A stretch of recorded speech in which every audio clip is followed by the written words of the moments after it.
일단 하이힐이라고 부르는 게 하이는 이제 높다는 거고 힐은 발 뒤꿈치란 뜻이라서 뒤꿈치가 높다 뭐 이런 신발들을 그렇게 부르는 것 같아요. 그런 굽 있는 신발들을 신을 때 일단 첫 번째 문제는 뒤 굽이 올라갔으니까 앞꿈치 쪽에 체중이 집중적으로 실리겠죠. 우리 통상적으로는 평발이 아니면 이런 발에 아치가 있어서 앞꿈치 뒤꿈치에 체중이 좀 나눠 실릴 텐데 굽이 있으면 앞꿈치에 더 많이 체중이 쏠리게 되고, 또 그런 구두를 하이를 신는 거는 심미적으로 뭐 이쁜 구두 신고 싶으니까 뭐 그런 것도 있잖아요. 그런 것들이 또 하필이면 앞쪽에 볼은 또 좁고 뭐 뾰족하고 이런 것들이 또 많아가지고 양 옆에서 발 볼까지 더 쪼여버리니까 뭐 여러 가지 질환들이 생길 수가 있어요. 뭐 사실 대표적으로는 남자한테는 별로 없는데 여자한테는 많이 있는 무지외반증 같은 건데, 사실 남자 구두는 그렇게까지 앞코가 좁거나 그런 신발들이 잘은 없잖아요. 무지외반증이라는 게 무지가 엄지발가락을 말하는 건데, 외반이라는 거는 바깥쪽으로 휘었다는 거거든요. 바깥쪽의 기준은 내 몸의 중심선이 기준이라 딱 놓고 봤을 때 새끼발가락 쪽으로 이렇게 휘었다는 거거든요. 그래서 이렇게 된 걸 무지외반증이라고 하는데, 그렇게 되면은 원래는 엄지발가락이 이렇게 똑바로 펴져 있으면은 여기가 각이 없으니까 아프지가 않을 텐데, 이렇게 휘어져 있으면 여기 각이 생기면서 뭐 굳은 살도 배기고 아프기도 하고, 되게 발 볼 넓은 신발 신어야 겨우겨우 안 아프고 이렇게 되거든요. 젊었을 때 뭐 잠깐 신는 거야 뭐 크게 문제는 안 되겠지만, 조금 장기적으로 신으면 발에 통증뿐만 아니라 그런 변형까지 올 수가 있으니까 이제 그렇게 될 걸 미리 알면 얼마나 좋겠냐마는 그때는 뭐 알 수 없죠. 물리적인 충격이 간다거나 이런 건 아닌데 오랫동안 신었을 때 그냥 발 모양 자체가 변하는 거예요. 그러니까 이게 충격과 외상이라는 게 내가 견딜 수 있는 강도보다 더 오버가 됐을 때, 그게 뭐 인대가 됐건 뼈가 됐건 계속 반복적으로 똑같은 부위에 똑같은 힘이 가해지면 그것도 외상을 입힐 수가 있거든요. 그러니까 뭐 뼈도 같은 부위에 계속 자극이 많이 가면 한 번에 부러지는 게 아니라 피로골절이라는 게 또 생기기도 하고, 그러면 그렇게 변형이 올 수가 있어요. 근데 이거는 이제 모이는 건 아니고, 사실은 이렇게 휘면서 여기가 더 튀어나와서 보통 이제 그것 때문에 수술을 하는 경우도 있거든요. 대개는 아파서 수술을 하기도 하는데, 이게 딱 맨발을 보였을 때 그게 되게 스트레스가 큰 것 중에 하나인 거예요. 이게 여자분들이 뭐 이런 심미적으로 그런 것 때문에 수술을 고민을 하기도 해요. 여자분들은 굽이 높은 거를 신어야 발에서 뭐 종아리 그 라인이라든가 또 이뻐 보인다라는 그런 부분 때문에. 그게 사실 굽이 있어야 전체적으로 길어 보이기도 하고, 그리고 실제로 뒤에 굽이 올라가니까 우리 골반도 원래도 이런 전방 경사라는 게 있거든요.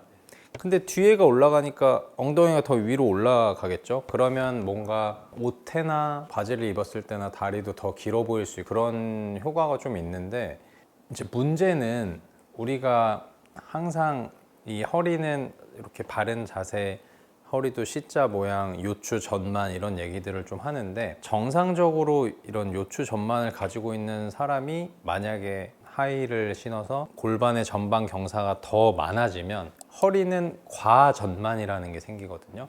원래 이런 모양이었던 것보다 더 이렇게 제쳐진다는 뜻이 돼요. 문제가 뭐냐 하면, 과전만이 생기는 것만으로도 이제 아래 허리에 조금 부담을 줄 수가 있어요. 엉덩이 위로 올라가면서.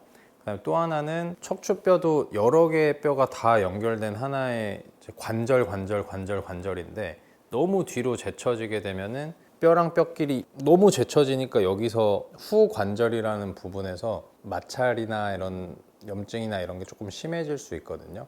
마찬가지로 디스크가 있는 환자들은 맥켄지 운동이라고 자꾸 신전 운동, 펴는 운동을 하라고 하거든요. 근데 이것도 주의해야 될 게, 너무 허리가 과전만이 되면 튀어나온 디스크가 또 신경을 오히려 더 누를 수가 있어요. 더 찝히면서. 이게 내 몸의 정렬 상태나 이런 걸 조금 알고 하면은 좋겠지만 나중에 그런 문제들이 또 생기는 거죠. 저는 궁금한 게 이 높은 힐을 신으면 그 아킬레스건이라고 짧아질 거잖아요.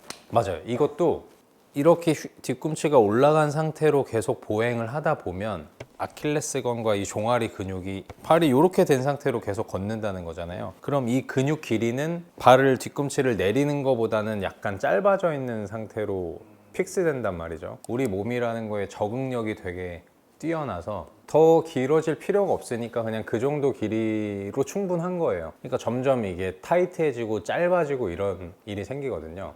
우리 다리라는 게 또 무슨 섹션별로 딱 쪼개져 있는 게 아니라서 종아리 근육 아킬레스건이 짧아지면 보통 통상적으로 뒤에 있는 햄스트링도 짧아지고 보통 햄스트링이 타이트해지면 고관절 허리랑 연결된 뭐 장요근 뭐 요방형근 뭐 이런 것들도 다 짧아지고 이래서 그것 때문에 허리가 아파질 수도 있고 뒤에 햄스트링 엉치 있는 데가 좀 아파지기도 하고 뭐 이런 일들이 생겨요. 원장님이 그냥 딱힐 높이는 몇 센치 이상은 가지 않는 게 좋다. 혹시 이런 게 혹시 저도 막 논문을 찾아보면서 그런 자료는 봤어요. 무슨 거기서 승무원분들이 뭐 3cm, 5cm, 7cm 이런 굽들 중에 선택을 해서 뭐 쓰나 보더라고요.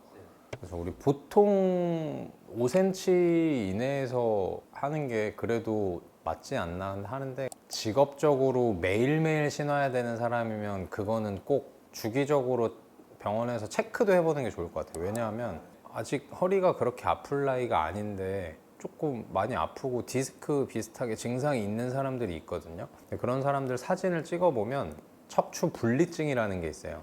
척추 분리증이라는 건 뭐냐면은 척추도 각 척추뼈가 이렇게 두 개의 뼈가 관절로 연결이 돼 있는데 그걸 연결시켜주는 뼈의 중간 부분이 분리가 돼 있다는 뜻이거든요. 대개는 원인을 몰라요. 아마 이제 추정컨대 태어났을 때부터 그게 뼈가 만들어지는 게 조금 덜 합쳐진 상태로 태어나서 분리증이 있었을 것이다. 그런 척추 분리증이 있는 사람이라면 또 원래도 골반은 전방 경사가 있기 때문에 이게 시간이 지나면 이렇게 흘러내리거든요. 그럼 전방전이증이라고 그래요. 전방으로 전이된다. 그래서 그러면 밀려나면서 또 디스크랑 비슷한 증상이 생기거든요. 다시 올라갈 수는 없어요. 이게 밀려 내려가는 거라. 안 그래도 나이가 들면서 점점 밀려 내려갈 이 허리가 계속 높은 구두 신고 다니고 그러면은 더 가속화될 수밖에 없거든요. 근데 그런 사람들은 아예 그런 힐을 신으면 안 돼요. 직업적인 특성상 꼭 신어야 되는 분들이 있잖아요. 맞아요. 아니면은 뭐 스트레칭을 뭐 꾸준히 한다던가 이런 혹시 좀 스트레칭은 이제 무조건 해야 되는 게 아킬레스건, 햄스트링, 그다음에 뭐 장요근, 뭐 허리에 있는 요방형근 이런 게 다 타이트해지고 타이트해진 근육은 너무나 이제 통증 소스가 되기가 쉽기 때문에 진짜 꼭 하시는 게 좋을 것 같아요. 이게 그냥 사실 힐이라는 게 꼭 발에만 영향을 주는 게 아니라 이런 골반, 허리, 다리 뒤쪽 이런 데도 영향을 많이 주기 때문에 방관하지 말고 한번 병원 와서 체크는 해보고 내 발 상태가 지금 어떤지. 가끔 이제 병원에서 환자분들 진료할 때 당연히 안 될 것 같은 거 알면서도 물어보는 경우가 있거든요. 술 마셔도 되냐? 그거는 사실 된다 안 된다 문제를 떠나서 사실 그걸 하고 싶으니까 한 번 더 이제 여쭤보는 마음인 건 알겠어요. 뭐 정형외과 입장에서 보면 발이나 뭐 골반 이런 걸 다 생각하면 힐 신어도 되냐는 거의 저한테는 약간 그 정도 수준이에요. 신어서 좋을 건 없지만 나의 만족이나 이런 것도 또 사실 무시할 수는 없는 거거든요. 혹시나 착용을 하더라도 시간이 지속될수록 내 몸은 거기에 맞춰서 변형이 조금씩 진행된다는 사실만 좀 인지하고 착용을 했으면 좋겠습니다. 혹시 하이힐을 신어야 될 날이 있다면 신기 전에 아킬레스건, 햄스트링 스트레칭 그다음에 신고 나서 집에 와서 피곤하지만 꼭 하셨으면 좋겠습니다. 지금까지 관절학개론의 이승희 원장이었습니다.